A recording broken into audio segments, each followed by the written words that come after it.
Okay, folks, it is 4:01, and we're going to go ahead and get started. I think we got just a couple people coming, and as they're getting seated, I'll go ahead and call the meeting to order. This is our special meeting. Today is Monday, April 19th, and we are going to be doing a capital improvement program workshop this afternoon for our fiscal year 21-22. So it looks like we have everybody, so I'll go ahead and ask our clerk if she would be so kind as to call roll. Councilmember Dynas? Here. Councilmember Carwin? Here. Councilmember Leesmeyer? Here. Mayor Pro Tem Sobek? I'm here. And Mayor Zimmerman.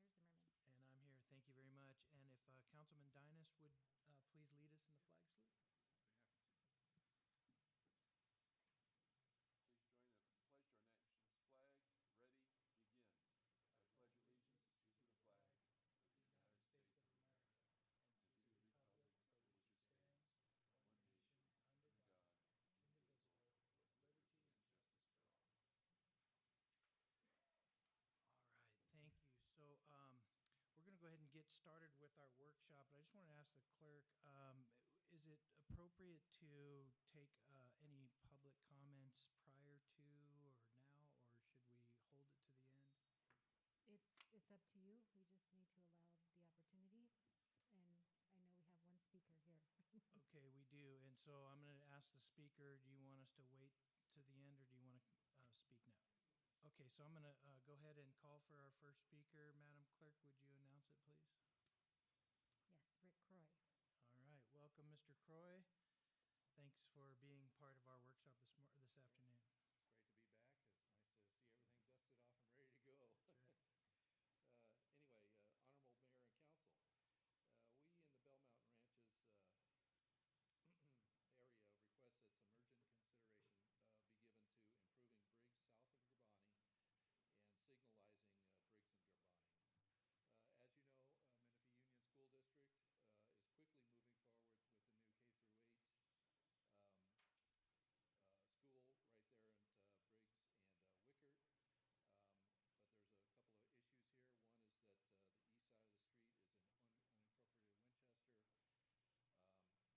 And so far as we can tell, the school district will only be required to improve what is in front of the school, as they usually do. And the state of Briggs Road north of the school site is really treacherous. There's always car accidents there. It's basically an unpaved country road. And the added pressure of hundreds of car trips per day on this unpaved and pitted street will create a dangerous condition as well as even quicker degradation of the street. This part of Briggs has a long history of rollovers, bad accidents, and single cars ending up in the steep ditches along it. Also, the urgency to signalize Briggs and Garbani should be given a high priority. With the new high school and the new Burverdi track going in next to it, it's going to create a very dangerous condition there with a lot more pressure on that intersection. That is also currently half in the city and half in the county, so coordinating with county and Paris Union needs some attention. Years ago at the Paloma High School design charrette for the new high school, we were promised that Garbani would be improved. Basically all it's done so far is it's chip sealed east of Briggs. So that really needs to happen. Also, we don't understand why school districts only get to improve what's in front of their properties with such, urban pressures being put on those roads, especially in our rural area. It doesn't seem fair, especially with that northern portion of Briggs being such a dangerous curve on it. And like I said, there's many times I've run over there and helped somebody out of a car. The last one actually was a police car. Anyway, again, we ask that the city move quickly and mitigate what will be a very avoidable heartburn in this rural eastern area of Menifee. Thanks for your consideration. Thank you. All right, thank you, Mr. Croy. We appreciate you coming and sharing, and hopefully we can add that to our discussion this evening. I got a text from a resident as well as a member of the press who's trying to listen and they can't hear the audio for this meeting, Ron. So can you just see if we can remedy that, please?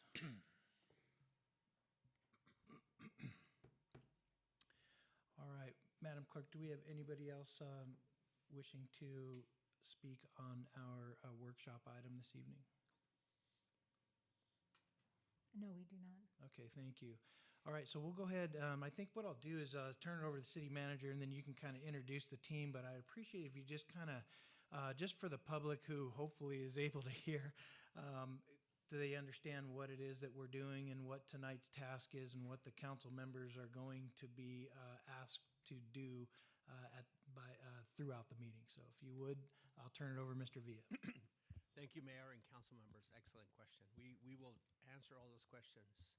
And I got to apologize today. We were in a meeting, coordinating meeting with the Eastern Municipal Water District, and they were sharing with us a lot of the projects that they're going to be completing. And we got very good news because a lot of those projects that they build, we're actually coordinating with them to make sure that we don't build a new road and then they come and tear it up and things like that. So they're making great progress.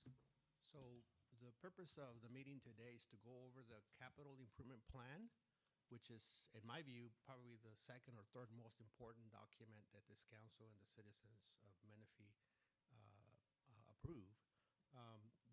The capital improvement program, or the plan, which is often referred as the CIP, includes roughly about $457 million worth of projects that the city has to build. Typically, Mr. Mayor and council members, a lot of the infrastructure that gets built in our city is built by developers, and then it gets handed over to us for maintenance. But there's a lot of projects that they are not directly responsible for, and that's where we come in and we build the infrastructure. A lot of it is transportation projects, traffic signals, street improvements, public facilities to be able to keep up with public services throughout the city, and then community service projects such as improvement of parks and things like that. So you'll hear tonight, you'll hear an overview and a description of what this plan is and how important it is for us. It's a 5-year plan, and typically we only fund year one because that's tied to the funding, the funding sources in the budget. But we plan out the next 5 years. So you'll hear today from our experts the projects that have been completed in fiscal year 2021, which there have been a lot. And then the projects that are in progress, which are multi-year projects that oftentimes start 1 year, then they get finished the next year because of the sheer size of it. And then you get to hear about the projects that are being proposed to be added for year 2 through 5. So with that, I'll turn it over to the experts so they can help us overview this plan with you. And then what I hope to get at the end of the meeting is to be able to have council and public input on existing projects or additional projects that you may want to add to the list. Thank you. Okay, very good. Thank you. Thank you, Mr. Villa. Good afternoon, Mayor and members of the council. IT, if we can get the PowerPoint up, please. Okay, let's see. There it goes. As Mr. Villa already outlined, we're going to do, I'll do the first chunk of this, the CIP overview, some of the considerations, priorities, and funding sources, definitely for the community out there to see. And then I'll hand it over to, on the funding sources, hand it over to Margarita Cornejo to go over that and the funding that's available for our projects. And then looking further into the completed projects, a team effort there by Carlos and Bryce to provide those. And then in progress projects, also Carlos and Bryce will be going over those. And then the proposed projects, where we're going to have an open discussion with the City Council on what's being proposed based on prior priorities and funding sources that are available, and have an open discussion about that. And Captain Carr will join us on some of those discussions, and then leave it open for the City Council towards the end to discuss any other projects that we haven't covered in here, any other project proposals, and if you want to review any of the priorities that are being proposed. Okay. So just maybe more for the public, I know the council definitely knows this, but CIP projects are tend to exceed $50,000 in cost, have a longer term lifespan, 5+ years, as Mr. Villa outlined, roads, traffic signals, parks, playgrounds, things of that nature. And they're generally not a reoccurring expense. They're more of a construction type project. They're definitely evaluated by the economic feasibility. Is it a community enhancement, the needs for this kind of infrastructure, and the impact on safety and community.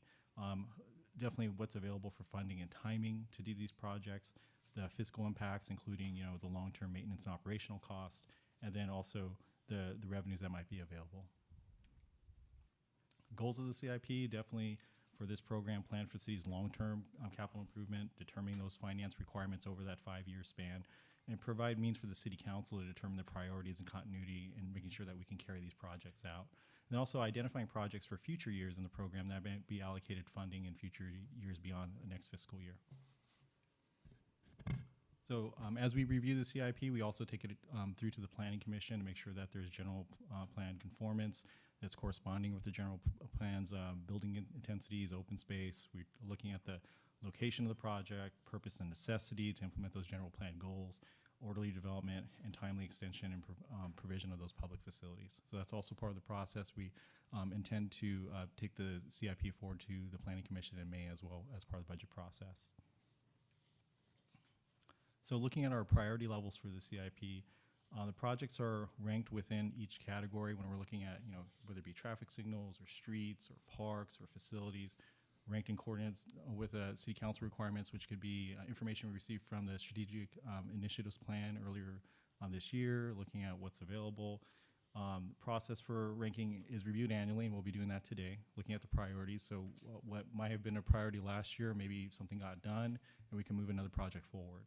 And then also, the priority levels are tended to give the city council, city manager some guidance on the discussion. So again, things we're considering: risk to health, safety, and environment, any legal requirements or mandates, city council priorities and requests, any master plans that we have available, and then existing infrastructure conditions if a project helps connect a segment or improve any existing infrastructure, and then of course any funding availability if we have a grant that comes in that might push a project forward, and then are the projects ready to go? Are they fully designed and ready to build?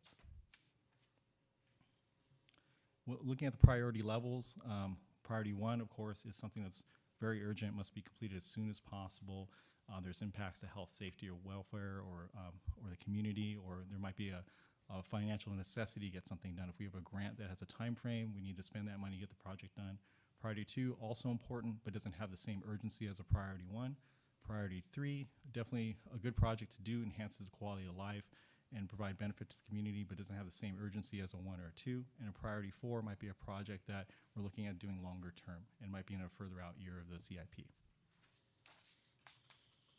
Now I'm going to turn it over to Margarita to go over our funding sources that we use to get these projects done.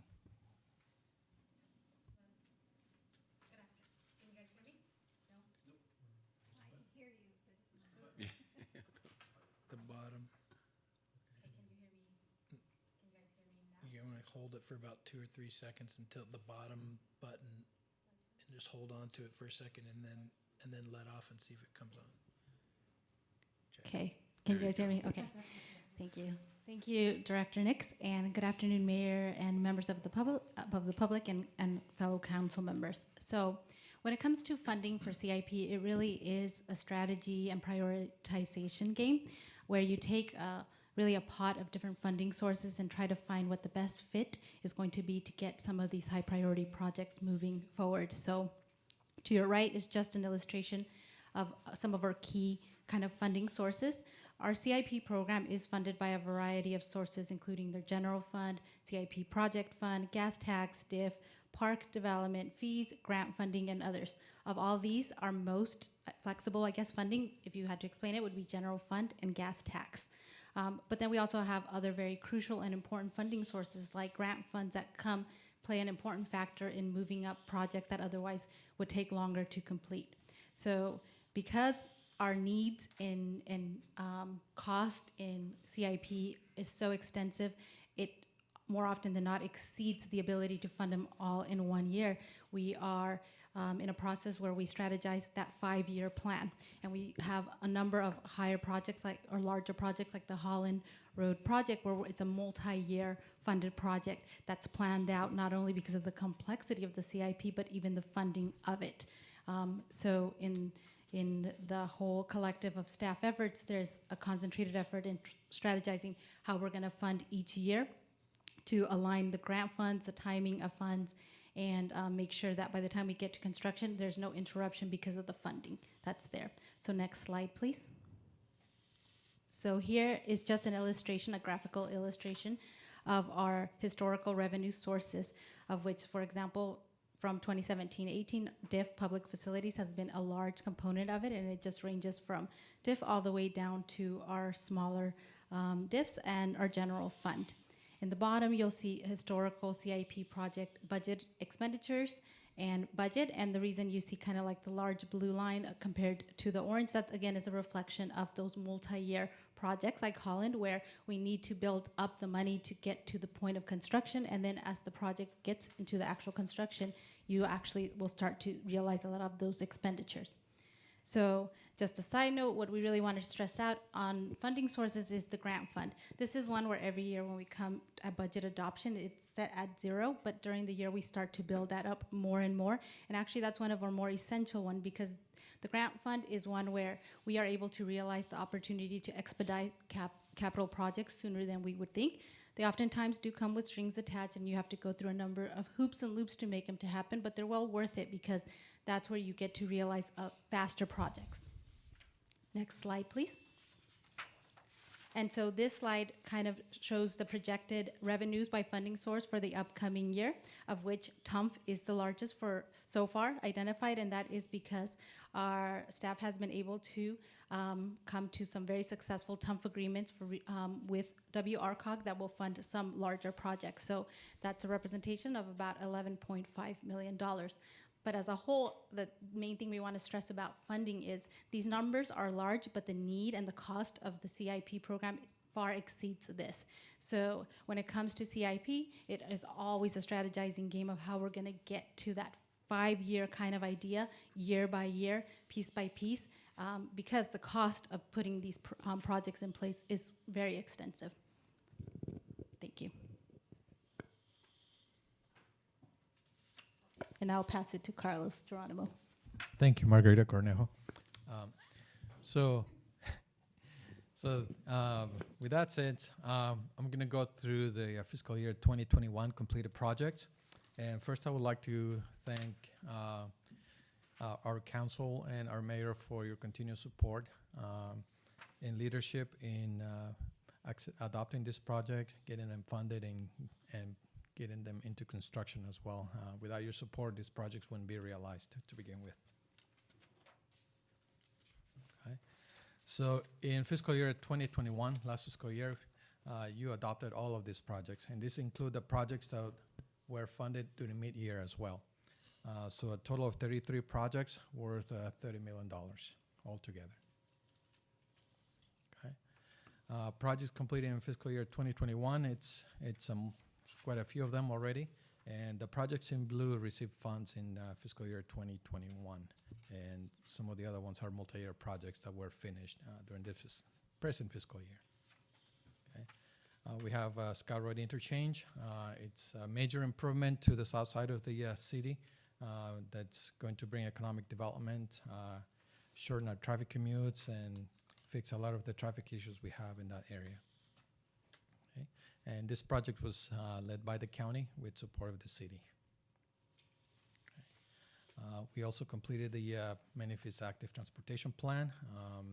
This project looked at the entire city holistically for bicycle and pedestrian improvements.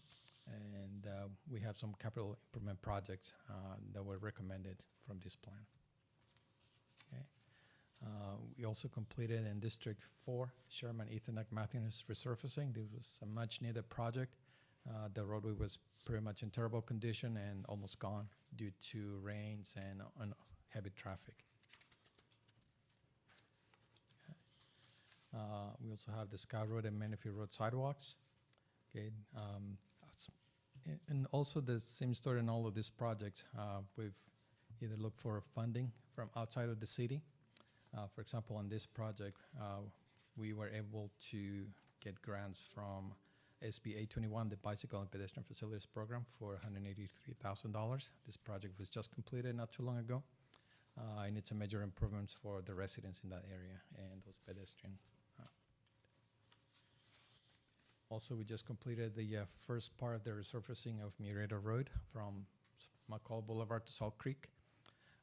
And we are looking forward to realize the second phase of this project from Salt Creek down to Newport Road once EMWD completes their transmission line project in the next fiscal year. And also part of our capital improvement projects is resurfacing communities that are in much need of resurfacing. We just completed Hill Point community a couple months ago. We also completed a couple traffic signal interconnect projects on the west side and also on the east side. Over 70 intersections that were completed and now are wirelessly communicated into the city. And we are working on completing our traffic management center. Another project that received grants, just like the other two projects, is the Citywide AD improvements. Again, we received grants from the Highway Safety Improvement Program for $725,000. And it realized much needed improvements at various traffic signals throughout the city. Okay. We also completed the traffic signal on Murrieta and Scott Road. This was completed a couple months ago, and it's a major improvement too in that corridor of Scott Road, Bundy Canyon Road. It was controlled by just a stop sign, and pre-COVID, there was heavy traffic in this area, and we noticed that traffic is starting to come back. But with the addition of the traffic signal, things are flowing much smoother now than they used to be. A couple of the traffic signals, Menifee Road and Holland Road, that was completed this fiscal year, and also at Menifee Road and Camino Crystal. Okay. We just completed Maintenance and Operations Center Phase 2 exterior improvements. All of the exterior improvements, including landscaping, hardscaping, and also a cover structure for the trash enclosures. They're over there. Okay, we just completed also the Menifee Police Headquarters security wall. This is Phase 1 of the exterior improvements, for which Captain Carr and Bryce will be talking about later. Okay. And with that, I'll turn it over to Bryce.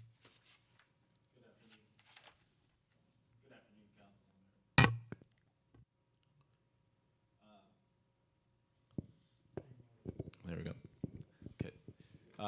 As you can see, we completed the first phase of Nova Park. There's a couple on here for the park amenity enhancements. We replaced the playground, added a picnic shelter, new benches there, almost doubled the size of the footprint at that park.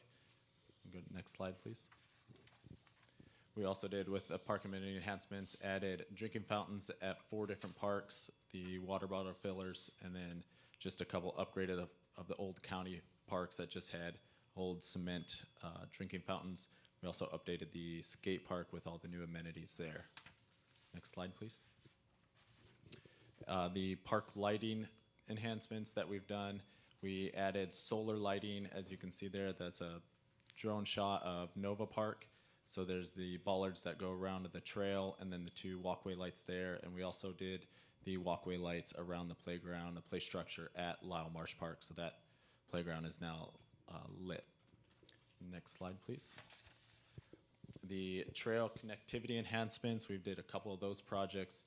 This one was also at Nova Park that completed that entire park. So the trail went around the playground there and added some trail amenities to that trail. So that's a active trail, so you can learn and play as you exercise on the trail.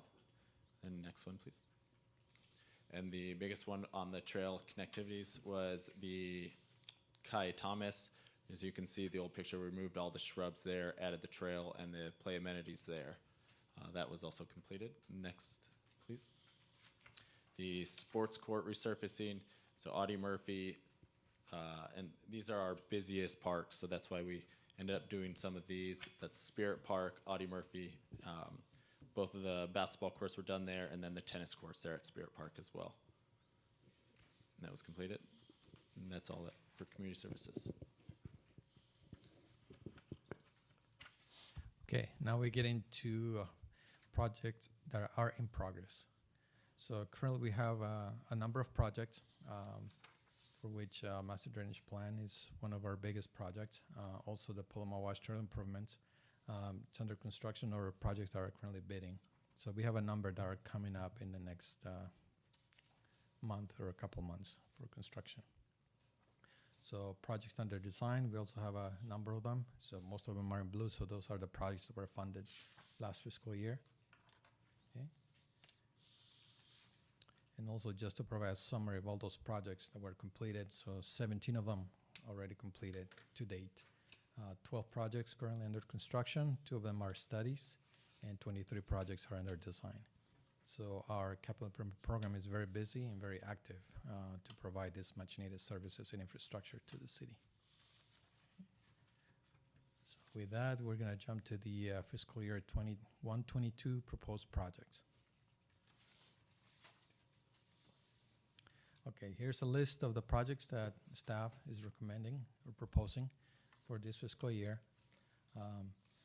A total of 24 projects in the list, totaling about $34 million worth of improvements. Okay. So first we have Holland Road Overpass. As Margarita was explained to you earlier, this is a multi-year project.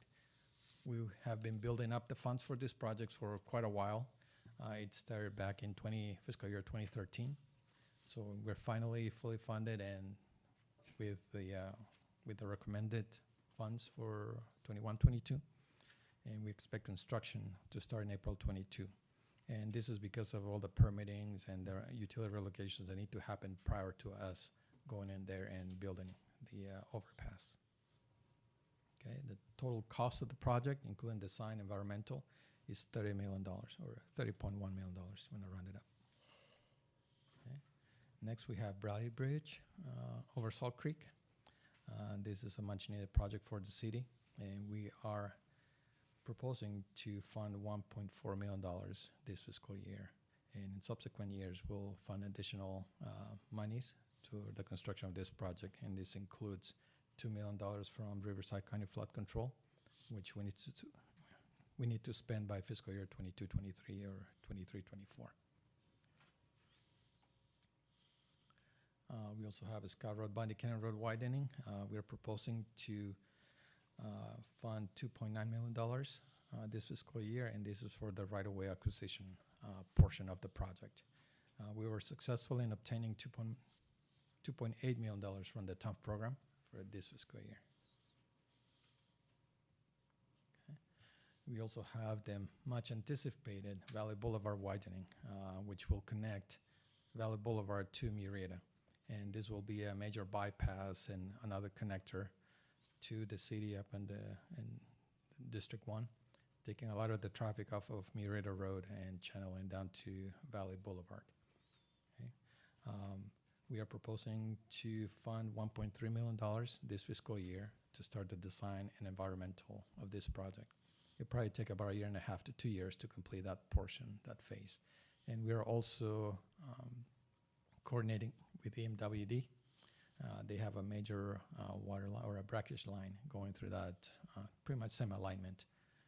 So we're trying to minimize the impact to the residents by combining, hopefully, both projects. Okay. We also have the Mccall Boulevard widening. We're proposing to fund $2.5 million this fiscal year. Again, staff was able to get $2.5 million from the TUMF program to fund environmental design, construction, and right-of-way acquisition for this project. And if you're not familiar with this area, this is by the hospital, going over the hill, where the road narrows down to 2 lanes. And this creates some traffic issues during peak hours. Okay, another project we're proposing to fund is Bayley Boulevard widening. We're proposing $2 million in different funds, and another much needed project for economic development in the southern area of the city. Okay. Other projects we have also are Menifee Road and Garbani Road traffic signal. We're currently working on the plans for this intersection. We're proposing to realign the intersection and widen it as well in order to install a traffic signal that will meet the requirements of future traffic demands due to somebody, one of the residents explained earlier, that high school that's being built just outside of the city limits. Okay. We also have the Mccall Boulevard and Grosse Pointe traffic signal. This location is in our systemic safety analysis report as a priority intersection due to some accidents that occurred in the past. Okay. We also have the Trade Winds community resurfacing. If you're not familiar with this area, it's just a little community located north of Highway 74 by Antelope Road, just east of Antelope Road. It's in much needed of resurfacing. The streets are in very bad condition in this area, and it's a much needed project for that community. We're also proposing to resurface Menifee Road from Holland Road to Newport. We're going to upgrade ADA ramps, restripe for bicycle lanes and signage, and this is a priority project that appears in our active transportation plan. Okay, we are also going to do some pedestrian improvements on Normandy Road. We're proposing to widen the existing road shoulder to accommodate a multi-use trail that will connect the recently constructed trail from the county and also the sidewalks on either side of the Salt Creek as well. Okay. We are also proposing to do some safety improvements on Menifee Road from Highway 74 to Mapes Road, just to improve signage, visibility, maybe intersection improvements due to accidents that occur in this area. Okay, with that, I'm gonna pass it to Bryce for the remaining projects. Okay. I have a few for facilities and then a few for community services. The first one that we have up there is an above-ground fuel station to be put at one of the city facilities. The cost and savings that this would provide the fleet is about 50% of what we are using right now annually. The cost is around a little over $2. We would get it about $2 a gallon in bulk compared to the $4 it is right now that you buy at the gas station. Also with that, it would become a regional asset in a way that if there is a natural disaster or anything, gas stations, no one can get fuel. We will be able to get fuel at our own with a generator and the fuel at our own facility. This one would take about 5 years for a cost recovery. And then, yeah, on that one, if we can go to the next slide, please. Two more. These would be the police station parking lot upgrade. That would be for the back parking lot to remove the gravel and put more of a permeable surface back there. And then to asphalt the front parking lot that is in front of the police station that's there. The other one at the police station would just be other phases that were there to finish the back perimeter wall. That just has the chain link right now for safety, and then the carports and some additional security lighting in that back area for PD at night because it is pretty dark back there. Next slide, please. The next one is for the multi-use building. We have the triple wide trailer that is behind Fire Station 7. So we are recommending this would be turned into not only the training center. Originally it was going to be the EOC. The EOC has moved to the police station, so it's over there now. So this would be a larger training center, but it would also be have locker rooms and a staging area for the park staff and the rangers, as they don't currently have a yard or anything that they're able to change in. And then possibly sleeping quarters for the chief for fire. He doesn't. There's no at Fire Station 7. There's not enough beds for him there, so That's just a possibility in there, and we might get some funding from them if we were able to do that. And then the next one is the council chamber window upgrades. The price that's on there, so it would depend, that's the most expensive if we, depending on it, to where these windows that are surrounding us in here would be either, could be upgraded to a tempered where it could withstand a rock or anything getting thrown to it, anything up, or to withstand a ballistic or anything that state for the window on that, just for safety reasons in here. That are, you guys are sitting behind right there. Go to the next, please. The next three, the sports court resurfacing would be Hidden Hills Park. The basketball court is just a cement. We'd be putting a new surfacing on that. And then also turning the volleyball court at John Denver into a pickleball court, which would be used more, especially in that senior area that's surrounding a lot of that park. And then a shade structure over John Denver Park, the playground just to shade that playground. And then park amenity enhancements, and that would just be new picnic tables, drinking fountains, things like that. Lazy Creek Park, we're gonna wanna update those since we're doing the building. That's what we pushed that because we knew the construction would go on till now for next year. And then dog dispensers at like Mayfield Park and Central Park, some of the parks that don't have those, and we now currently have those going in at all the new parks. Next slide, please. The parking lot resurfacing, so we're asking for another $50,000 for that. We already have $100,000 this year for Lazy Creek parking lot, just to rip that up, and it's in a little worse condition than we planned, so that's why we put another $50,000. That would be a whole total of $150,000 for that parking lot. And then the park lighting, which would include the solar lights like we installed, some at the pump track that is being designed right now, and then other ones like at Kai Thomas, the walkway lights through there, the little playground that doesn't have any lighting. Next slide. And that's all I have for. Hello, Mayor, council members, and staff. I'll be presenting the fleet request for CIP. Public Works is requesting some additional equipment and vehicles. Estimated cost is $415,000. The funding source will be Measure DD funds. And so item number one is a 5 cubic yard capacity asphalt patch truck. Currently, right now, we have a 2-yard capacity truck. When we're doing potholes, if we're doing it for the whole day, we are done by mid-morning. And so if we need to do more, we have to go back to the plant, which is in either San Bernardino or in Corona. So this will enhance our capabilities, and we can do more in one day. The next item requested is a skid steer loader. This is a replacement. It will be assigned to the asphalt and concrete crew. Currently, we have a 50 horsepower skid steer loader. It's a model year 2015, and if approved, we'll repurpose the old Bobcat and reassign it to Parks Department. The next item is a new Public Works truck. This will be assigned to street maintenance and will be used for lane striping, traffic legends, and stencils. We'll do more work in-house. And then the next item is a traffic arrow board truck. It will be assigned to traffic control and special events.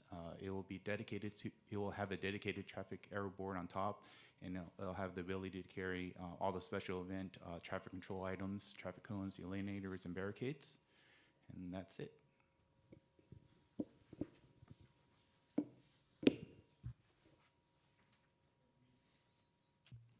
We understand that was a lot of information at once. So at this point, we open it up to the city council. If you have any initial comments on the proposed projects, or if there is another project that you may have been thinking or considering that you'd want to bring up and for discussion, or if you had any questions and wanted to go back to one of those slides, and definitely our whole entire team's here to answer any of those questions. But definitely, again, want to emphasize, we had a lot of very good projects presented by Carlos and Bryce and the team that were already completed this year, definitely from the leadership for the council that have made a very good impact in the community so far. So we want to continue that effort with these proposed projects, and definitely want to hear from the council. All right, thank you. We appreciate the nice presentation and putting together this package for us. I did want to ask before I'm going to open up to the council, and we can all just kind of share some thoughts, ask some questions, but it seemed like, and correct me if I'm wrong, but last year when we did this exercise, we had the list of projects in a priority order, priority 1, priority 2. Are we not doing that for this CIP? Did we take off the priorities?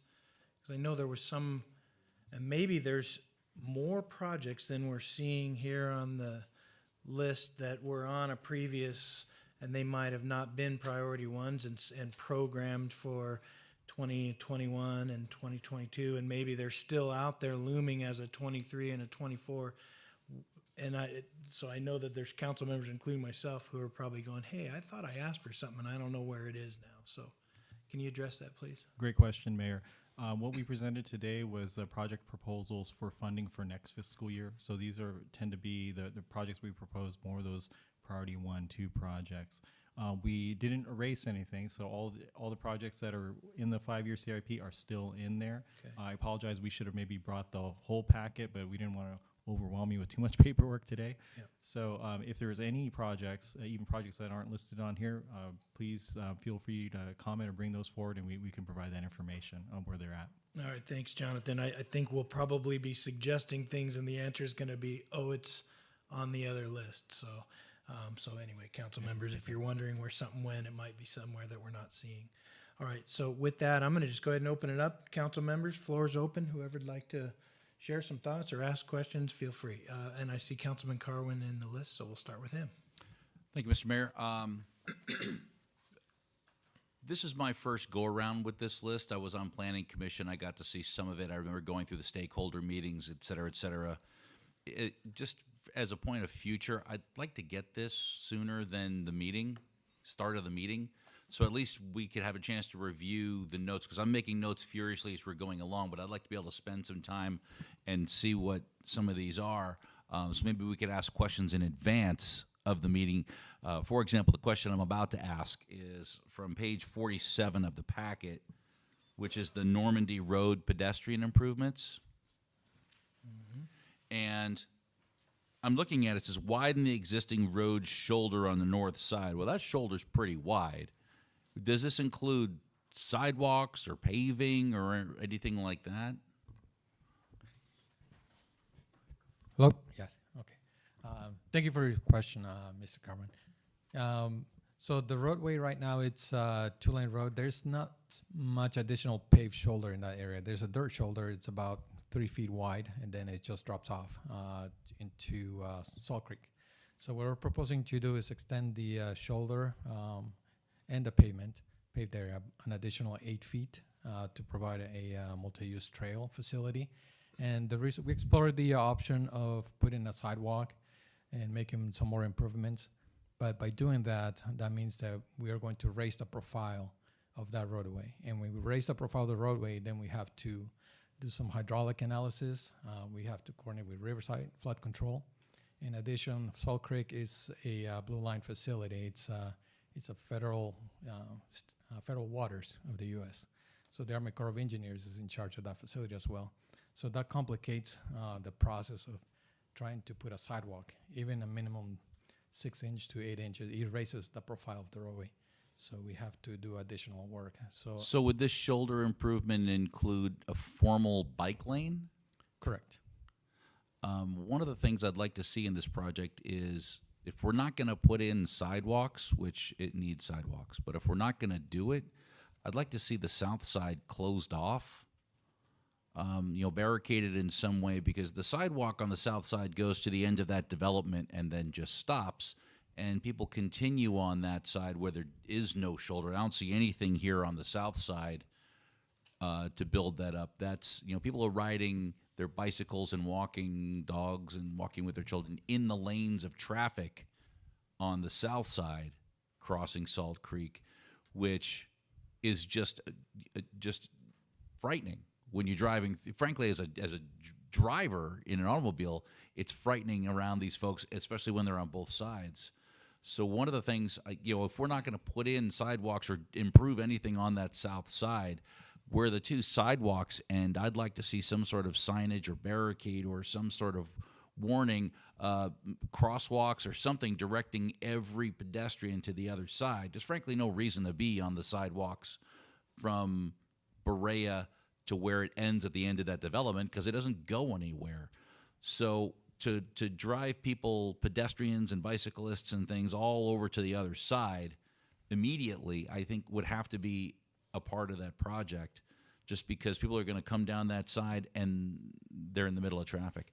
So, I mean, I'd like to see both sides widened, but if that's not something that's going to happen here, I think that needs to be closed off. And then a bike lane that can handle two-direction traffic, it would have to be as wide as the Salt Creek Trail, I would imagine, for something like that if we're not going to do sidewalks. And frankly, I think the bike trail is more effective than a sidewalk there anyway. You can walk on a bike trail, but you can't bike on the sidewalk. So I'm fine with that kind of improvement, but I'd like to see that taken into account. And then my other question was with regard to the Holland Road overpass. What is the status of land acquisition for over there? I know that they were being unresponsive. Is this something we're just going to keep funding and funding and funding and never be able to do? Actually, we have an agreement with the last property owner. They accepted our last offer, so we're in the, yes, hooray for us. So That's outstanding news. I wish I'd known about that. yeah, we're in the process of getting that closed. It just happened just recently, maybe within a week or so. So, so with that, we're all the right acquisition. So what you're saying is at least the agreements for all of the land necessary are now in place, even though we haven't finalized it yet. It's going to get finalized, but we have the agreement. Right. Yes. Oh, that's outstanding. Thank you. That's great news.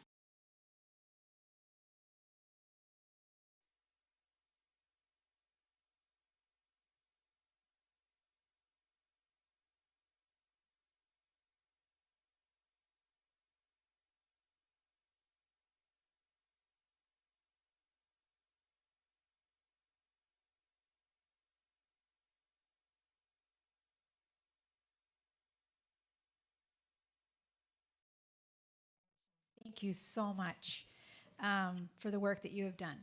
So I have a question on page 38 on proposed CIP projects. So you know what? I always did not understand the difference between CIP, some of those projects, and pavement management, PMP. So now I see it's a $50,000 or more project, correct?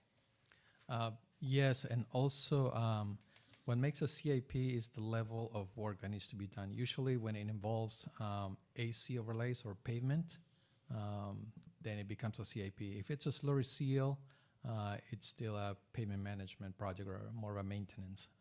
Not to say they're both maintenance projects, but one has a different level of work that is required. Okay, so going to page 38 of the proposed CIP projects, I just want to, in the past few years, the engineering department had been working on getting our streets resurfaced, those who hadn't been touched since '89. And I know there's still a few that they're working on, and I don't see any on here, so I just want to bring them to the attention. I don't know where they are, if they're a pavement management or if they will be a CIP, but I see that you're going to do the premier neighborhood. What I was told is that the engineering department was working east, from west to east from the Newport side, trying to catch those neighborhoods who needed resurfacing from the 60s, 70s, and 80s. So the Woodcrest Estates off of Menifee Road and the Willows neighborhood was one of the neighborhoods that was originally a crack and seal. And when you drive through that neighborhood, it looks like a jigsaw puzzle.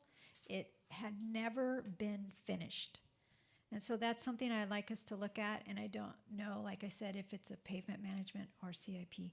But then the Woodcrest Estates is just east of the premier neighborhood, one of the neighborhoods that was built in 1989. So I wanted to mention that. And I think, yay. So on Holland Road, that's such good news that you were able to share. Thank you, Councilmember Carwin, for asking that question.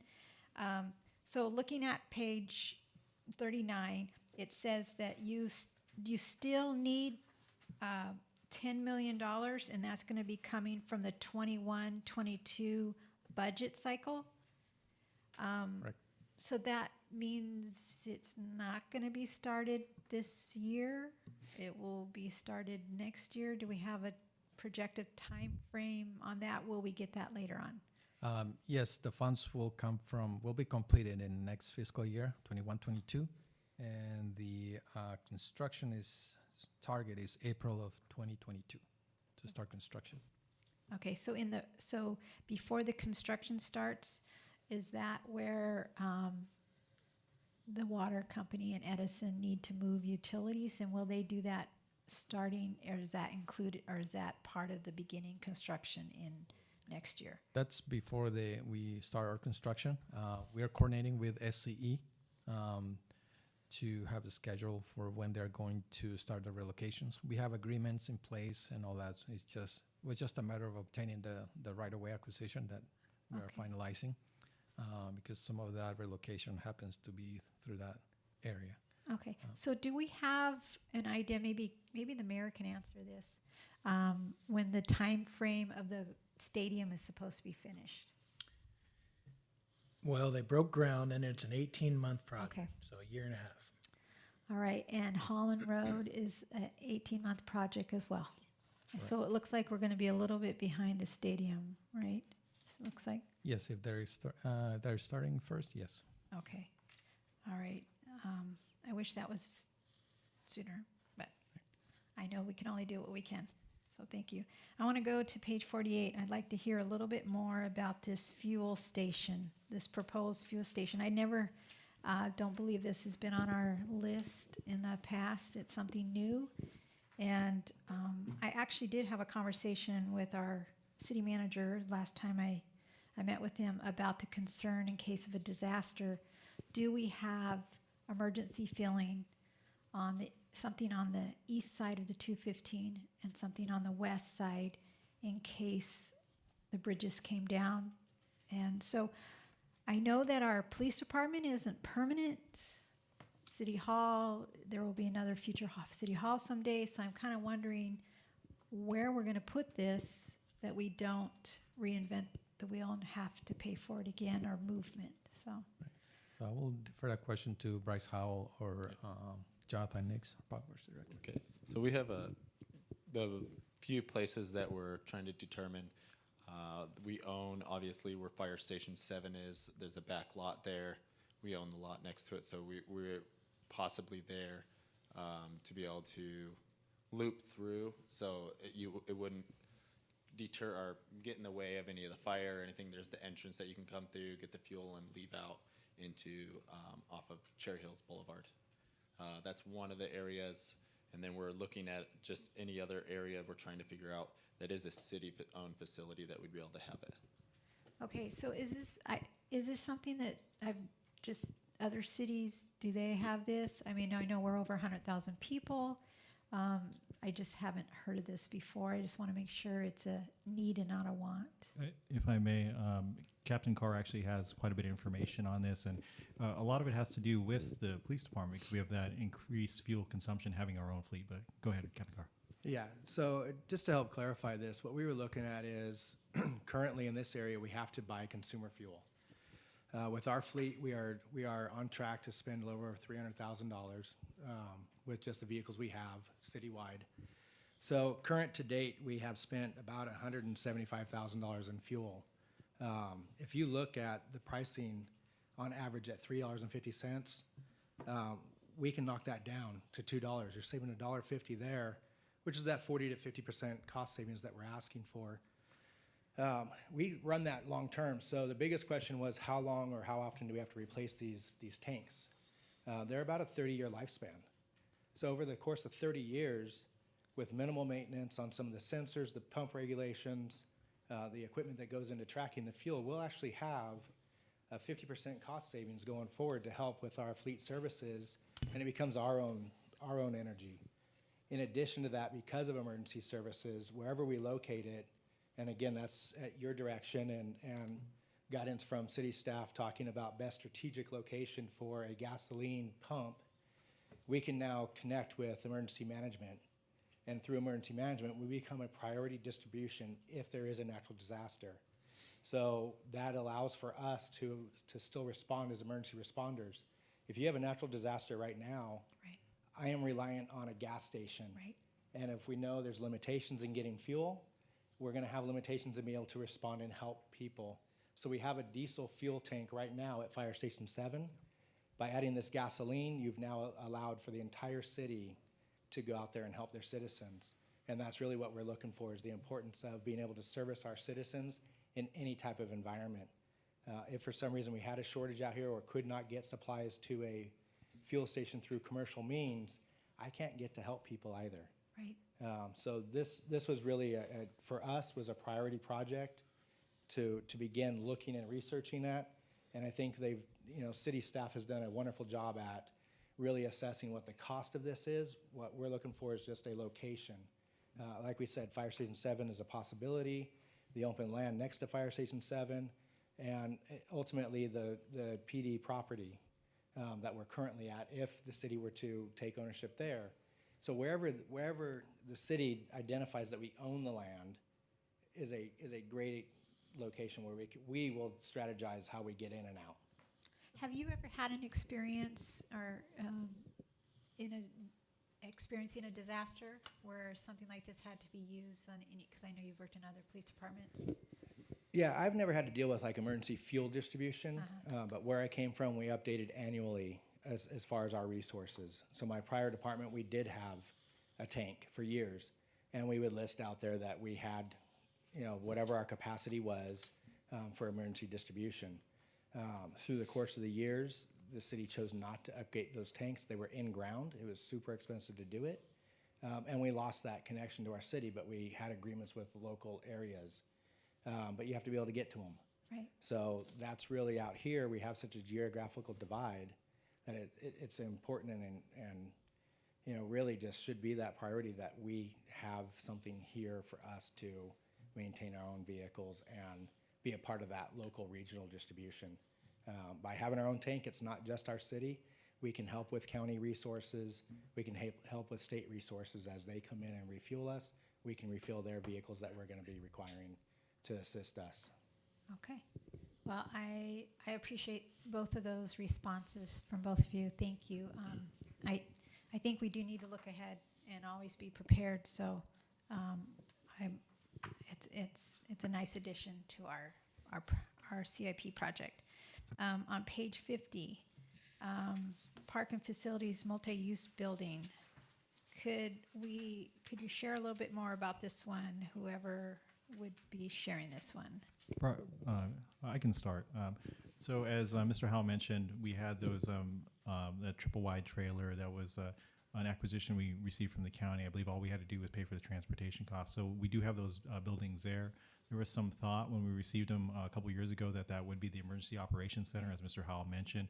Fortunately, we have our police department building now, and that is our current Emergency Operations Center. So we have this asset that we definitely want to be able to utilize. So what we've looked at and talking to the different departments is being able to renovate those facilities, make them functional, have them available as a secondary EOC on that side of town, but also as a training facility, but then also on just a daily basis. Although we have our maintenance operations center for our streets maintenance team, we don't really have an operations center for our parks and now facility team that are combined in our park rangers. They were parking over at the Case and Acero Center. We moved them, the trucks and equipment behind Fire Station 7 to free up more parking for those patrons that go to the KC Center, and then of course now with all the drive-through food distribution. So we're looking at the best, one of the possible ways we can use these facilities that are available is to renovate them, have them available as like a locker and startup facility for that maintenance team, but then also have that multifaceted area for training, secondary EOC, et cetera, and also available for the fire station to use. Okay, so I understand it better now. So for the parks maintenance. Yes. Yeah. So our community service is in the Case and Acero Center, but the maintenance would move over to there? Is that what you're looking because the at? maintenance team's getting a little bit bigger, and plus we Okay. have also our facility maintenance team too. All right, thank you for explaining that more. Okay, those are my questions I have right now. Thank you. All right, thank you, Mayor Pro Tem.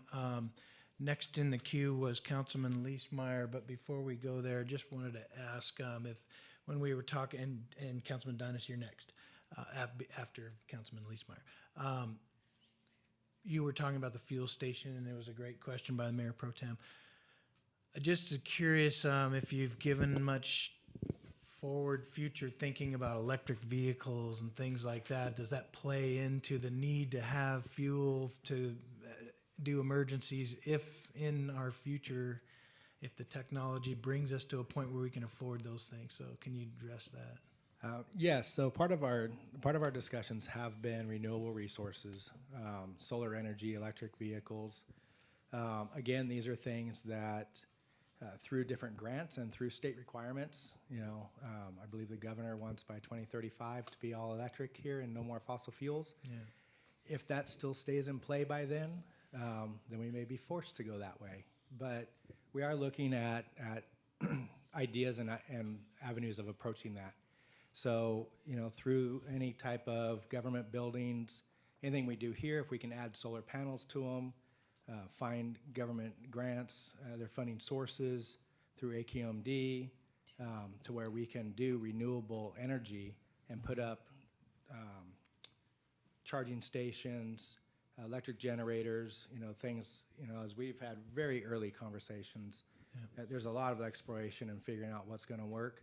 But there are alternatives to fuel generators. We can do battery packs off of solars. Yeah. But you have to own the property.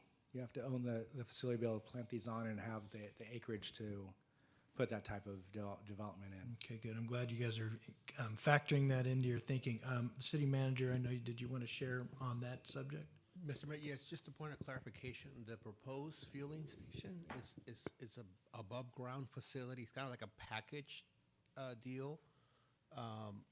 Building an underground facility would be a lot more expensive. And frankly, I don't think we're ready to do that yet, but we do feel that this package unit above ground that has all the features that we need, like security and the ability to check through a chip or something the amount of fuel that's being used, it'll allow us better fuel management and justification. So it is an above ground facility. It's a package facility. Okay.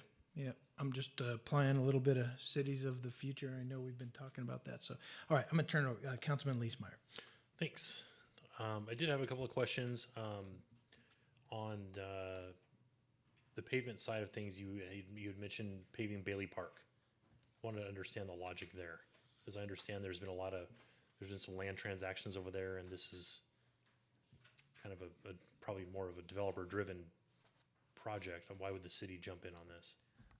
So currently, I understand there are no current developments in that area. And right now, there's no pavement. But there used to be some pavement, but it's completely gone.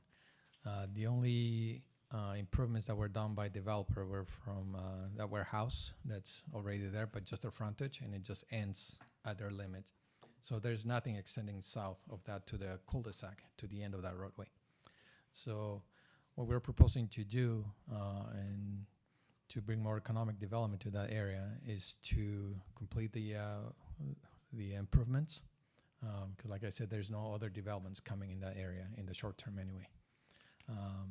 And it's a much needed project. We've had numerous complaints about the state of the roadway because there's no roadway to begin with. Right. And we're also planning in doing some drainage improvements and also bringing in much needed sewer to that area through some other funds as well. So this $2 million is inclusive of the drainage and the sewer? Correct. Okay. So my question would be, why aren't we setting up some sort of a CFD on this? And I mean, I'm all for building infrastructure for a couple of uses down there, but I mean, if we're spurring economic development, I mean, I don't know. I'm just kind of asking the question. It seems like we should be getting reimbursed for this. Typically, developers build this stuff, not cities. So how are we penciling that out? Right. It's a matter of who builds there first or who comes in there first. This is a city-initiated project. So therefore, there's no nexus to tie any future developments to, to contribute towards this project if we're going in first. If a developer goes in first, then there's a nexus to have that developer pay for improvements or any other consequences based on their development in other areas of the city. Okay. But in this case, it's a city-initiated, city-driven project, and we are bearing the full cost of those improvements. No, it makes sense. There's a lot of interest down there, and I know that putting some money in infrastructure is important. It's a good driver to like you said, for economic development. I know a lot of developers that have looked in the area to do things, and they struggle to make it all pencil out. So having the city contribute is definitely a good way to kickstart some things down there. Real quick, Matt, did you want to add to something, Mr. Sure. City Manager? I think you want to talk to Mayor, that subject. Councilman Leesmeyer, I think I remember seeing this project 2 years ago. So when we incorporated it, and at the time, it was a priority too. It continues to be a priority. And the purpose of the meeting today is to take a look at these projects to see if today it still makes sense to prioritize them that way. So if the sentiment of the council is that maybe we should put this in a back burner and wait for development to do it, or private development to do it, then we could do that too. Right now, I just looked on the table, it's priority number 2, which means that probably won't get funding this year or next year, because we have still a lot of priority ones to fund. So again, it's your prerogative to be able to say it's going to be pushed to the back of the line, or we continue to have it scheduled for probably 2 to 3 years from now. Yeah, I'm not really proposing to move it around just yet. I'm just asking the question because people always ask me the same question: why is the city doing this? Why is the city doing that? It definitely makes sense. With respects to public works vehicles, I wanted to ask. The patch truck makes sense. I think that's a good buy. I mean, if we're able to spend 8 hours on the road fixing potholes, I think that's a great idea. But I did want to ask about the Aero truck. Typically, you see trailers. Why are we going to the expense to buy a whole truck for it? Yeah, the dedicated airboard truck will be used for the asphalt team, and so when we have to do larger patches and stuff like that, or do more delineation of the traffic control, it's already standalone vehicle, and you don't have to set up a trailer, leave a trailer right there. It's mobile, and so then we can also use it for special events too. When our special events come back, we can do traffic control for the streets for the event. Okay, so it makes the process a little bit faster. Yes, yeah. Okay, great. Let's see, I had on here electric vehicles too, so thanks, Bill.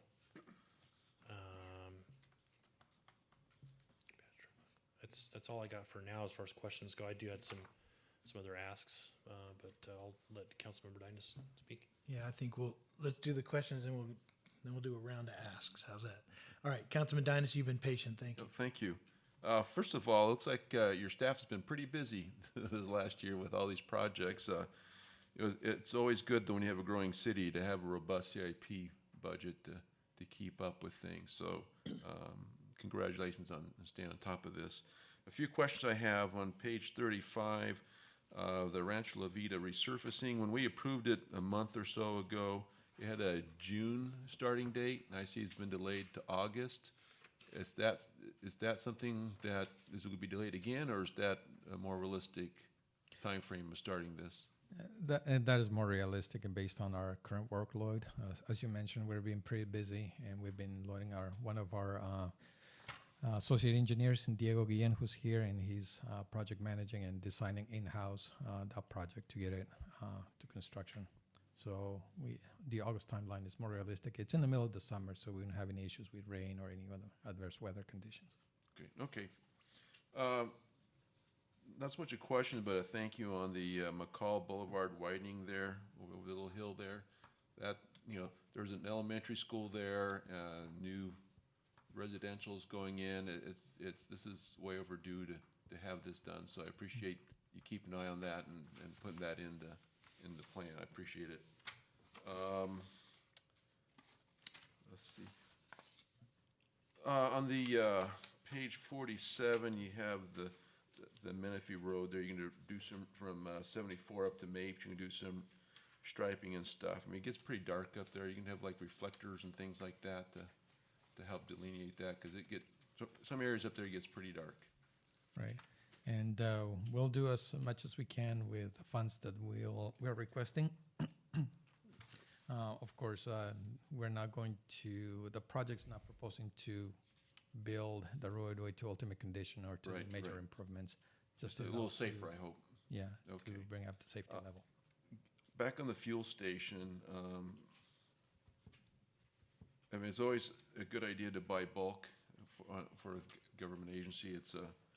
We can save that way and free up some resources for more important things. So I think it's a good idea. But one thing that Councilmember Sobek asked that just wasn't answered that well is, what about the east side? It's great to have fueling, but if your officers are on the east side and there's some catastrophe and they can't get over to this side to refuel, they become, foot patrol then when they run out of gas. So their response time will be a bit longer then. Yes, these are, what happens though is because we're now a part of the emergency services response or regional asset, is while my tank is on the west side of the freeway, I can go over to anyone else who's agreed. So right now, like the city of Hemet has fuel stations at their city yard. If we had a natural disaster, this would all be regional assets. So if, for instance, we had some vehicle, construction equipment, other city resource vehicles that are on the east side and trapped over there, we would have the regional agreement that we could go over to, Paris, Hemet County, wherever these fuel stations are at, and be refueled. Okay, would that be realistic given the distance and things? In a long-term disaster effect, yeah. Okay. It would be very I mean, realistic. should we put on a longer-term range to do the same thing on the east side so that there's the capabilities? Well, I think anytime that we can add it, if we find a benefit to the city, then we can do that. Again, we just look at, this is the first stage of having that resource in the area. Right, I think longer term, we should probably consider something on the east side so that. Well, and I have something on that, so thank you for bringing that back up. I don't know if this, it's probably off discussion a little bit, but can the city have a gas station that's built on the east side, have a backup generator where it's available in case of a disaster? So that's something for another time. It's something to to think about and plan for. I'm not asking for something, back immediately, but we need to think longer term, because as the city grows on the east side, we'll need more services over there. Moving on then, on page 51, the sports park resurfacing, you said in the Hidden Hills and the John Denver Park. Did I hear that some of the tennis courts will be converted to pickleball courts? Volleyball or something? I missed that. What was it? Yeah, there's current volleyball courts there that are fairly underutilized or not used much. So that is a proposal to, there's a lot of folks asking for pickleball spaces. So that's a proposal just to resurface that area. Okay, I was making sure I heard that right. Yeah. Then on the next page, the park lighting, you identified the pump track on Evans. I know we just approved that. Was the lighting here now just an afterthought or something that, or was not funding available at that time? We allocated as much funding as we had available for this fiscal year to do the pump track itself, and I know the lighting component came up during our discussions with the commission, and I believe the city council also identified that as a future adjustment. Okay, that's all my questions. Thanks. All right, very good, thank you. I'm going to ask a couple of quick questions, and then we'll do another round of just requests and asks. But one of the questions I have, I was looking at both page 35, that's our CIP projects that are under design, as well as the list of CIP projects that we're planning on doing, and I believe that was on page 38. There's traffic signals on both of those lists, and there was one traffic signal last year that we had brought and asked to be a priority one, and that was the Antelope Road in front of the college entrance. And just that was a safety issue, and there's, we've been fortunate that there hasn't been a lot of vehicles coming in and out of there this last year, but I think once that school reopens this fall, we're going to be right back to that same close calls, fender benders, and that sort of thing. So can you tell me where that is priority-wise, if last year it was a priority one and now this year it's nowhere to be seen? Right, it's not in the list, but we do have it in the priority list. I think it's still a level 1. We were discussing with land development and our traffic engineer, because I think at one point that driveway was going to move a little bit south. It's not. And it's not going to move now. I understand it's going to stay where it is. And we're coordinating with land development to see if the college would contribute as well towards that traffic signal. Since they're going to build a stadium, they're going to bring a lot more traffic than, before. So we're still in discussions, but it's still on the list. And as soon as we get more direction, either from our land development group or from our city council or from the college themselves, we'll get it in the plan and get it going. Okay, and I know MSJC did agree as part of their environmental approval for the master plan and the campus expansion that they would pay fair share contributions for some of the impacts that they would have. So I think they're ready to write a check. We just need to work that out. But Carlos, please, let's not let this keep kicking the can down the road. That is a very, very important safety. And then remember, this isn't a 4-way intersection; it's Right. 3. So hopefully that maybe the dynamics saves a little money there. But anyway, thank you for being willing to put that back on the burner. I wanted to ask about street lights, and it's something that I had brought up recently when we were doing our what do we call it? The strategic plan. And there were residents that asked, hey, since Edison used to install street lights and now Menifee's kind of taken over street lights by purchasing them, what about future street lights? And we know that there's some rural areas that have very dark streets, and this has already been discussed at our previous strategic plan meeting. And it was said at the time, bring it up at CIP. So here we are, and that's why I'm bringing it up. I would like us to have some kind of program in place where we're thinking about future streetlights that need to be installed. And yeah, most of the time a developer is going to be conditioned to do so with a project. But if it's in a rural area, and I'm thinking Menifee Road between Scott Road and Garbani Road, there's a stretch there that's very, very dark at night. I'm thinking of some of the places in the Romaland up near EMWD's facility and all along Watson and Mapes and some of those streets, it's very, very dark up there as well. So if we can figure out how to include that as something that we would have in our CIP budget for a program, really, it's got to be a program that's ongoing from now on. I think the streetlights become our responsibility to oversee, and it's in our purview now since we took that step. So anyway, maybe it's something that WRCOG works with us or something like that, but I'd like that addressed if we could, please. And then I wanted to ask Bryce, this is regarding lighting as well, and you had mentioned a couple of the parks that we're installing lighting on, and I know that you've seen some emails from residents talking about Pete Peterson Park and some of the other ones that might be good candidates to have some additional lighting. And today's technology allows for these solar panels with an LED light that might last all night long if the panel's large enough and the throw is maybe not drawing too much down. So if maybe you could address that a little bit about those parks, as well as if you could sneak in mailbox clusters in places where we've been having some thefts at the mailboxes and they're very dark, and if we could see about adding some lighting to some of those. So could you talk about that for a second? Yeah.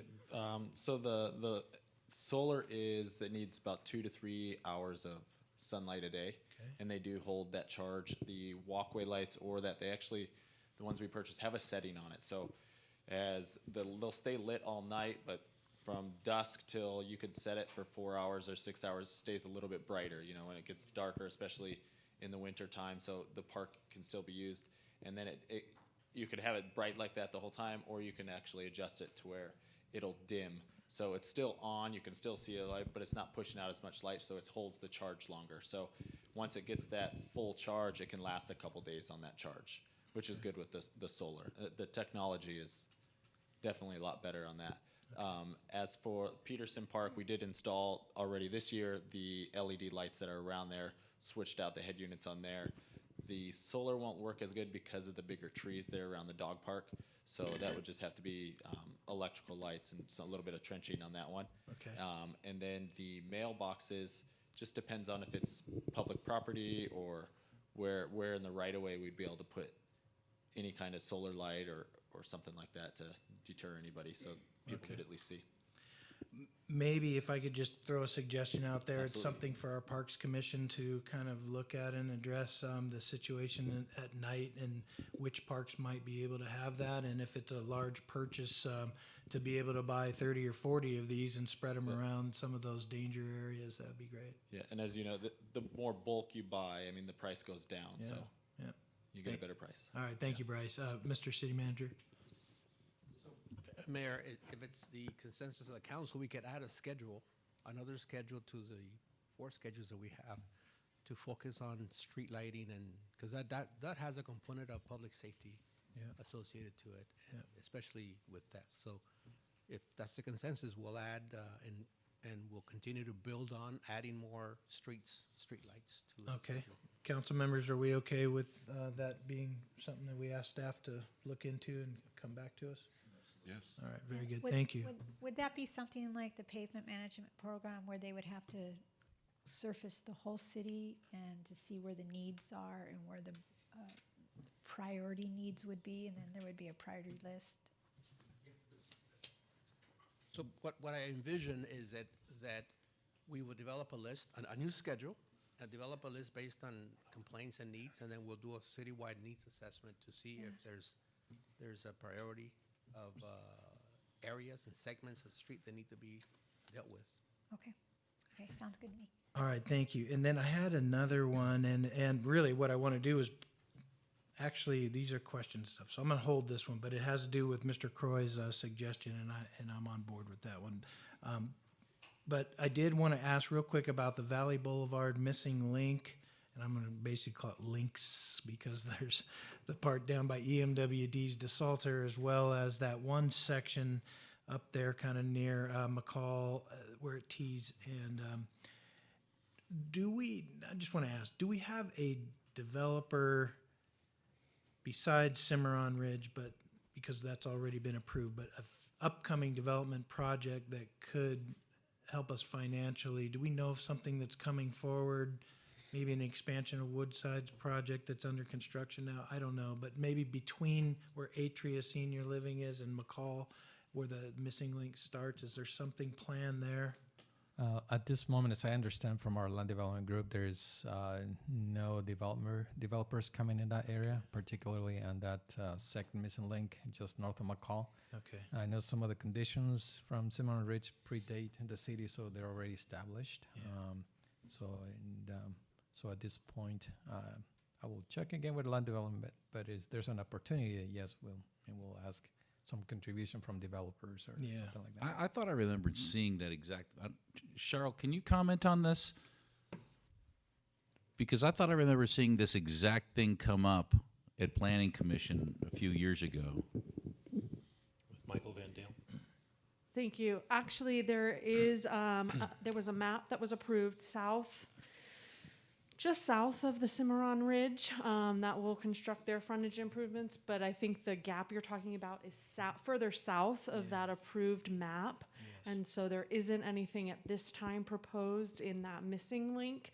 The Cimarron Ridge Development Agreement did require a contribution for the missing link, but it's somewhere around $40,000. Okay. All right, thank you for the update there. So I think that's, and I do have one more ask, so I'll hold that, and let's go ahead and open it back up to council members, and maybe we'll start down the same line if Councilman Carwin wants to start. This Sure. is kind I of just the sent future. an email to our clerk. Is there a way she can put that up on the screen? A photo? I'm gonna have to send it to IT. It'll be a minute. As well, one of the areas that we're talking about resurfacing and resurfacing projects and all that kind of stuff. The neighborhood, and I will vow to get as good at having the neighborhood names on the tip of my tongue as our mayor pro tem does.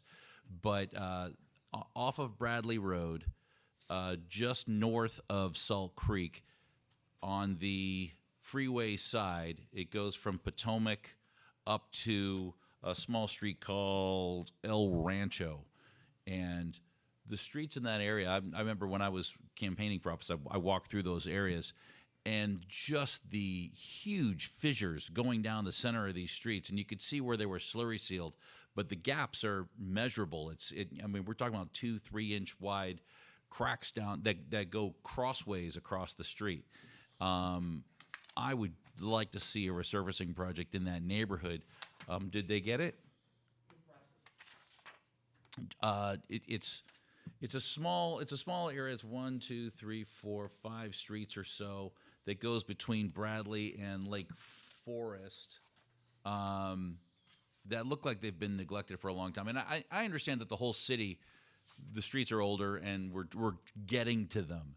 But in trying to prioritize, that neighborhood's not on this list. And in trying to prioritize how it is, there it is. So I took this picture myself in September. And It looks like it's been ground, right? it's a little bit dark here. So there's a slurry seal going through it, but you can see I'll show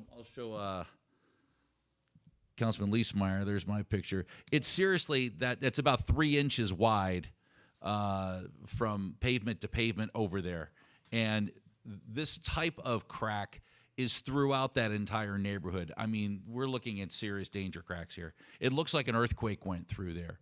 So it's not just a matter of the pavement is a little bit older and it's been run down and it's a little ruddy. I mean, that area really needs some help.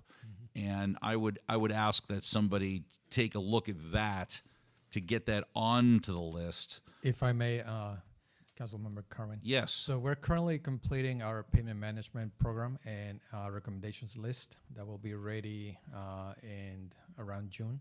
We're going to bring those recommendations and that new list before council. So you have an opportunity to view that entire list and make recommendations or move, some of the priorities around. We understand that Sun City is one of the oldest, pretty much the oldest community in the Menifee area. But there's probably other communities as well that date over 30 years ago. And resurfacing in those communities is also a priority, of course. Good.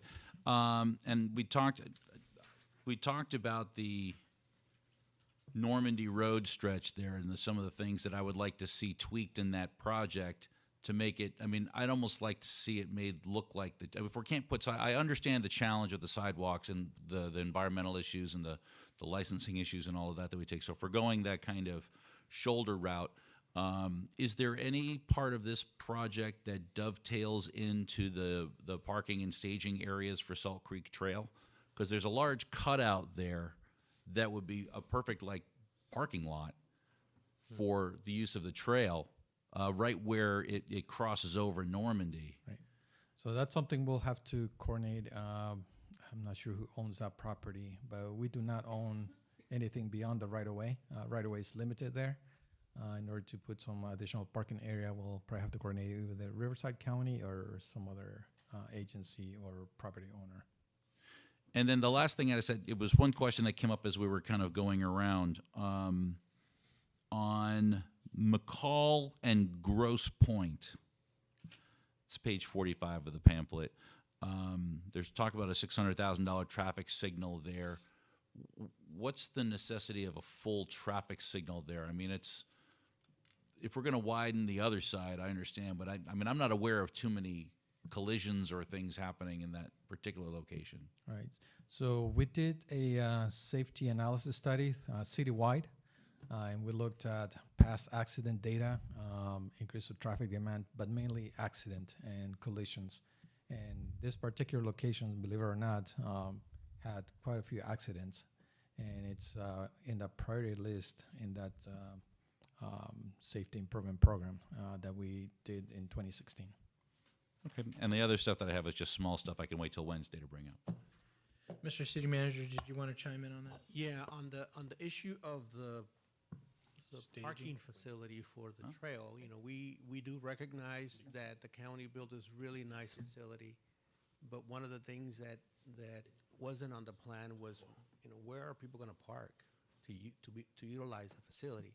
So we are all aware, and we're trying to find a suitable place. We haven't identified one yet. We're going to probably look at properties that we own, and then if we don't own a property, then we look at who owns it and then come up with an agreement. But that is an excellent project that could be added if it's the consensus of the council to start looking at that facility. We can add it to the list and then come back later on with a suitable place to put it. Obviously, it's going to be probably more than $50,000. So it's a excellent project for our CIP. That's why I brought it up. So if we're adding things to the list, the ask is the staging and parking for the trail and finding some suitable space. I mean, there's limited places where we have opened the space at the beginnings, at the parts of the trail, and that is one. But yeah, that's something I'd like to add to the list as well. I agree with that too.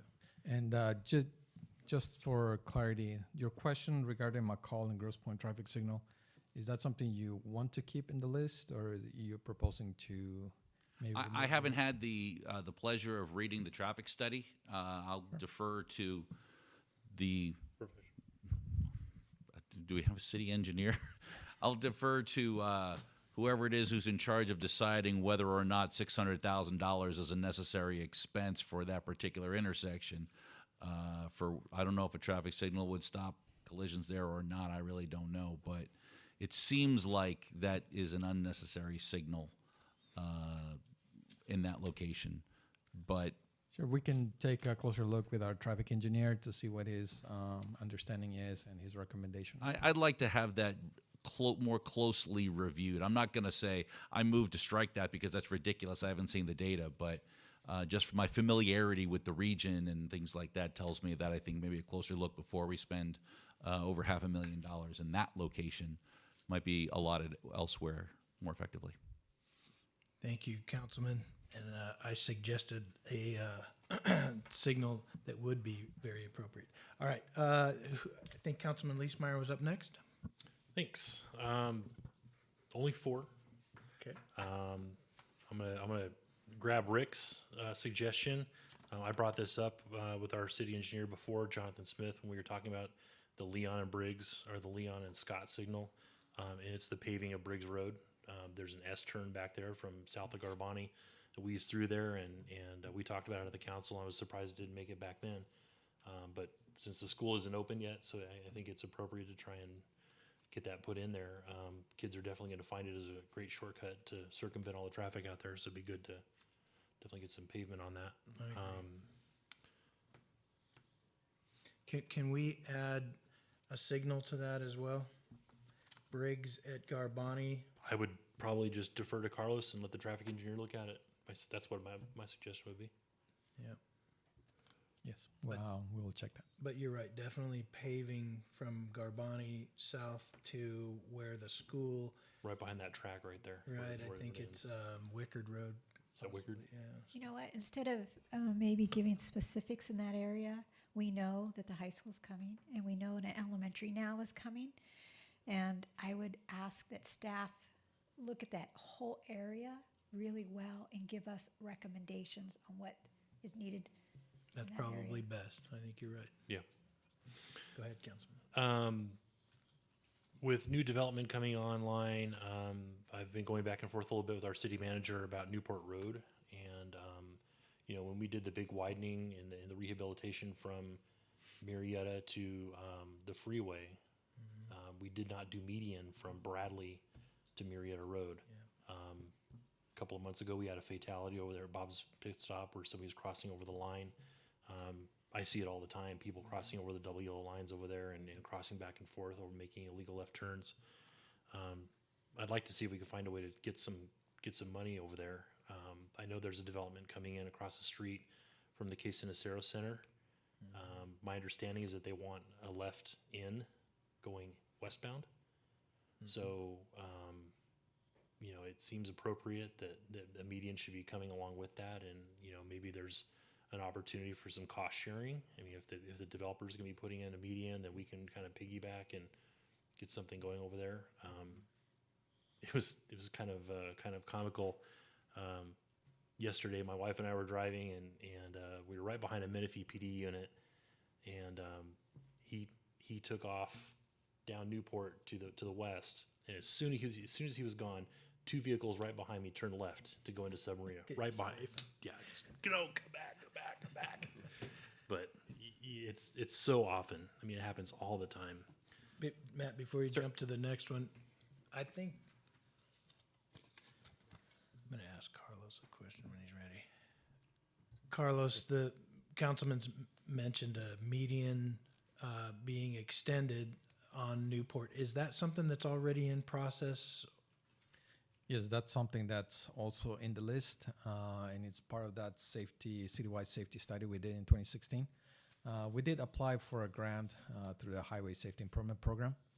Unfortunately, we were not successful to obtain those grants. The total cost is about $800,000 to install a median from Marietta to Bradley. So we're going to keep trying, but it's a priority in our list. And I mean, future funds, if we are not successful in other grants, then we can use Measure DD or other funds to construct that median. Is the design done? Design is not done yet. We were planning to use that grant for design and construction. Okay. All right, thanks. So maybe we can just program some design money there now and maybe realize it soon. Get that part. I know that don't projects free up for grant money when designs are already done? Usually, yeah. If you're ready for construction, they give higher priority those projects. So So, maybe that's- yeah, designs should cost somewhere between $100,000, maybe a little bit less. Okay. That's a good suggestion, Matt. And what segment are we talking about? All the way from Bradley to Marietta? Bradley, Marietta, yeah. Because, I mean, we could pay for it by just posting a traffic officer at the entrance to the Carnitas parking lot. Seriously. And Fitness 19 and everything else, yeah. All day long. Yeah. Couple others. We talked a little bit about Bayley Park and the infrastructure down there and getting something going down there.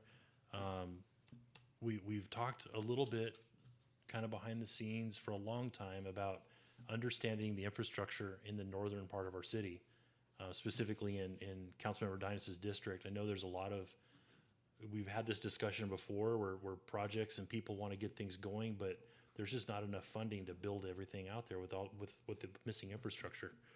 So if there's a way that we can maybe fund an infrastructure study to understand what's up there so we can start to program some funds. I know we had some discussion with SEDS.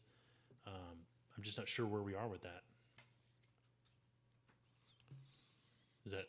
Are we doing anything more with studying that infrastructure, or would it be appropriate to program some money to something like that?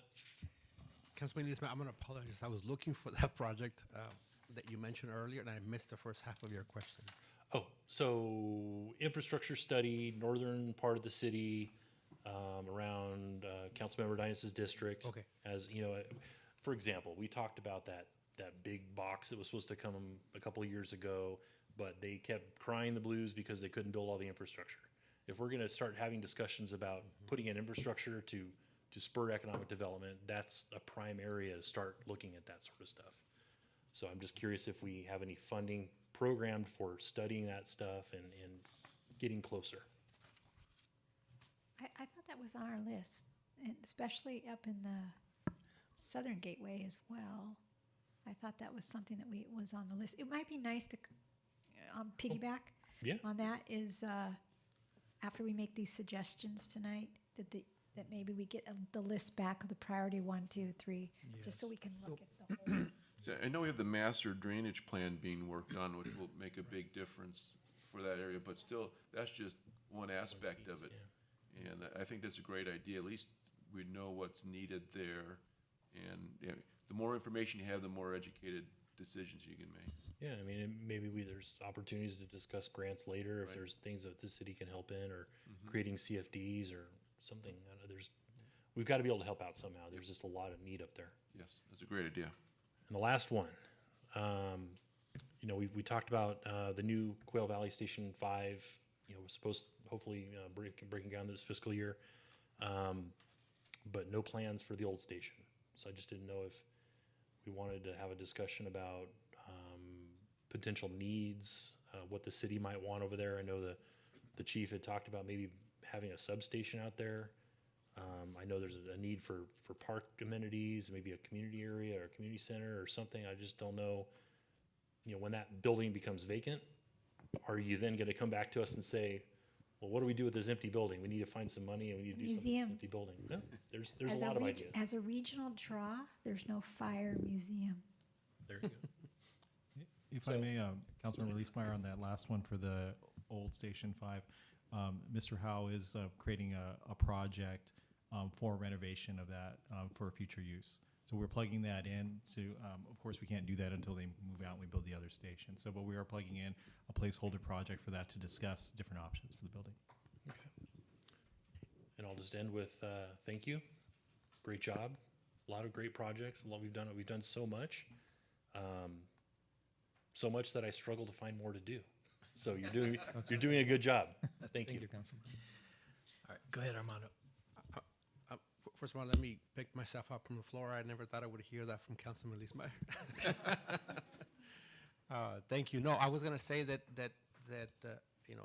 planning for infrastructure is actually a suitable candidate for a project. So if it's the consensus of the council, we can add an infrastructure plan for that area to the list, and then obviously we can identify what the shortcomings are. But we do know that the flood control district is actually spending a lot of money out there, but that's not enough, and we need to come up with a plan to understand all the limitations on water, sewer, street lights, whatever. So that could be a plan if you wanted to add it. Yeah. All right. Absolutely, yeah. Thank you. So before we move to Councilman Dinas, I have a this just in request from Councilman Carwin. Since I didn't get to see the list in advance, I didn't know what was missing from it. And I had this flash. I went to my email and found that there's a project that we'd actually already been talking about. It's the flooding at Ethanak and Byers. I know that the city manager and I know Jonathan Nix and Alan Yun had all been involved in this particular project where Byers meets Ethanak. There's kind of an undeveloped community up there that every time it rains, they just get blown out. And there's been some fixes that have been relatively unsuccessful. And I wanted to know if that's something that's a candidate for this list. I'm sure the city's very familiar with the project. I was going through the history of emails going back to Greg August on this particular project. We can, and also I failed to mention this earlier, but as you can see, we're having this conversation early. It's April, and this is done on purpose. Definitely, when we do this again, we'll make sure that the council has information in advance. But our goal today is to take all this information from the council and then update the schedules and then bring that back as part of the next budget workshop in May. So we're definitely wanted to provide this information in advance, have this discussion early so we can then go back, look at the funding sources, look at the priorities, then bring back a revised proposal. But if I say the Byers Ethanak project, that's sufficient. You know what I'm talking about. Yeah, yes, I do. Yeah. Like Penn and Teller fool us. Am I giving you enough information to know that we're talking about the same thing? Are you Penn or am I Teller? Thank you. All right. Councilman Dinas. The one thing I did have, one of the things was the parking for the trailhead there at Salt Creek there, right outside the Oasis community. I mean, we need something there so that, that people can park and, unload their bicycles or whatever they're going to, or walk, as opposed to parking down the road, and make that a little safer for all the residents as well as those who take advantage of the trail. And that was it. what I'm looking forward to, though, is the project management report and where everything stands. And you know, since I drive Menifee Road a lot from Newport to Simpson, you know, if nothing else, maybe we get the lawnmower out there and mow the grass that's coming up through the cracks in the middle of the road there. But it's starting to show some wear and tear there, you noticed. Also, you know, talking about crossing the line right there at that AM/PM station, there's a lot of people that are ignoring the doubles there and deciding that, you know, it's appropriate to make a left-hand turn, again, when there's no law enforcement there. So at the Menifee and Newport, there's that gas station right there. Oh, and where they're going around the pork people chop. are always There's a cutting in pork front chop. of people coming, you know, so that's happening all over the city. So that kind of, maybe we should need to keep those type of things in mind and see what what comes from our management program for resurfacing. So I look forward to seeing that. Yes, and stated earlier, that'll be completed in around May or June, so we'll bring back that list. That's just for everybody's knowledge. So that's one part of the PMP. So the other part, and the most difficult part, is the funding of the projects. So there's many, as one of the council members stated, pretty much the whole city needs some type of resurfacing, right? So it's competing funds, competing neighborhoods, you know, who gets what first. And our funding for pavement management has been modest. For the last study, we've been, they quoted that we should have about $4.5 to $5 million per year, you know, to keep up with the resurfacing project. That was 4 or 5 years ago. So I imagine it's about the same or a little more, but, you know, it's a funding issue, you know, to catch up or to get all those projects that are on the list completed. So that's something to think about when the list comes in. So I don't think people mind being patient for their turn. It's just being overlooked is what they prefer not to have happen. Okay. All right. Thank you, Councilman and Mayor Pro Tem. Thank you, Mayor. So piggybacking on what you just said about the pavement management program, the two things that I'm hearing a lot about on social media is the Holland Road overpass and my streets need paved. And so I think that might be a priority that we might need to look at, is to put a little bit more funding there to make street resurfacing maybe a little bit higher of a priority in our neighborhoods so we can get some more of those projects done. So that was on my list. You mentioned the medium on Newport. I actually also had on my list that maybe we need to look at Newport Road, period, with the traffic that is backing up at Han, the medium missing. We've got traffic coming in from the east over the hill that there's, I don't know how many homes are being built right now east of us in the Winchester area. And I see Newport Road just becoming a major thoroughfare freeway, not the arterial highway that it's supposed to be. And I don't know if we need to look at the just every intersection along Newport and evaluate Newport Road, period, because in 5 years, if we don't do something now, in 5 years, it will be, I think, a very big nightmare. So that was something that I wanted besides just the medium, but Newport Road, period. Just look at the speed, the safety, whatever we can do, widening, whatever. So that was one of the things. On our list is Holland Road and Marietta, that little jog on our priority list, because that I know is I understand is a perfect storm because of the jog. And I just want to make sure it is on our list, because my most recent drive out there, it's just crazy. Right. So do you remember, Councilmember Oh, yeah. Wiesmeyer, is that on the list? Yeah, I do. It's a challenge because there's an old mine right there on the corner. That's why the road skews out right there. There's a mine up on that hill, and all the granite made it cost prohibitive for the developer there. So it was really a big challenge. Is that something we need to make sure that's on our 5-year list? I thought it was on the list. Okay. It is on Okay. the list. All right. Okay, good. And then maybe what we can do, and I'm not the professional, this would be the traffic engineer, and you, Carlos, the engineering department. Can we look at instead of always adding signals, can we look at an area that a turnabout might be better or useful to slow down traffic that's not a high traffic area, but might be beneficial to a corner? And I actually sent an email this morning to Armando just over the weekend thinking about it. I was thinking about the signal light that's going to be put in at where the library is on La Piedra and Menifee. That might be a perfect place for a roundabout, that three-way. So I'm just wondering if maybe some areas we can cut down on some of these costs and move that money to another area where a turnabout might be useful and beneficial. So that was a thought. We mentioned a lot today about infrastructure. One area that we have not mentioned, and I have on my list, is as we are now over 100,000 people, and our average age, I believe, is 37, we had a lot of young families with children. And I'd really like to see that regional park, as we start the pump track, be a priority where there could be included a football fields, a community pool, a gym, community center, outdoor hockey.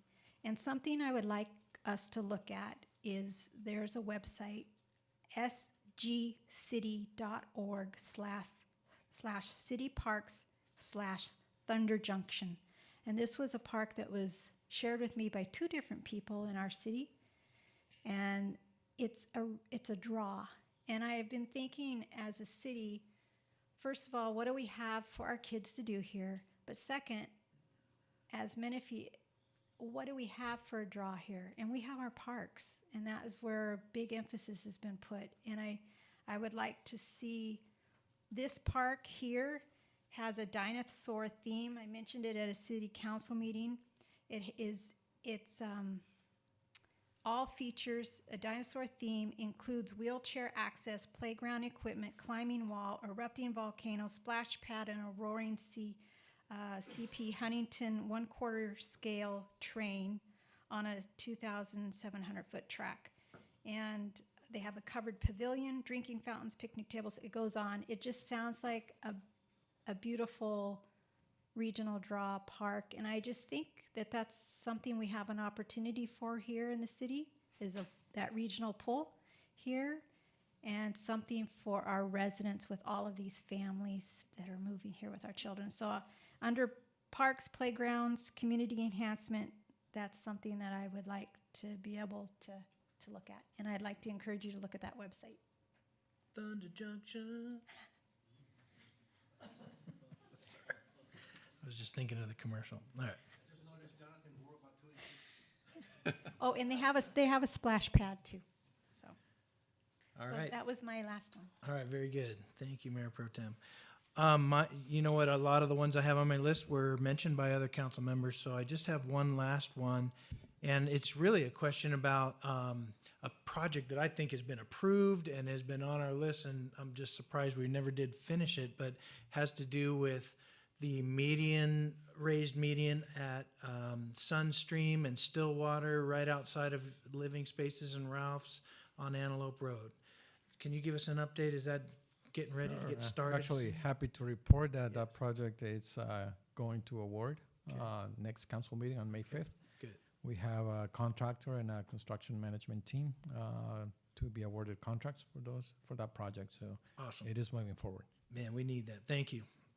That's all I have. So anybody else have anything else other than that? I think we're there. I want to thank staff, thank team, everybody that's here. Thank Mr. Croy for his great suggestion. And with that, I think unless you have anything else, Mr. City Manager, we can go ahead and adjourn. Wanted to add that we're going to take all these comments and we're going to get together as a group and include some of the new stuff that you added. And as part of the budget process, we're going to be bringing the CIP for adoption as well. Very good. And Councilman Leesmeyer, did you want to give an update about something do. that's happening in the... On behalf of our Chief Walsh, I just wanted to, and the rest of the council, give a shout out to Olivia Jimenez, who will be appearing on American Idol tonight. Pat's excited. Representing Menifee. Representing Menifee, going for a top 10 spot. So if you got anything else going on, we check it can out. do 10 votes each, so we have to go sign up and do the 10 votes. Oh, we can vote? to get Menifee out there. Okay.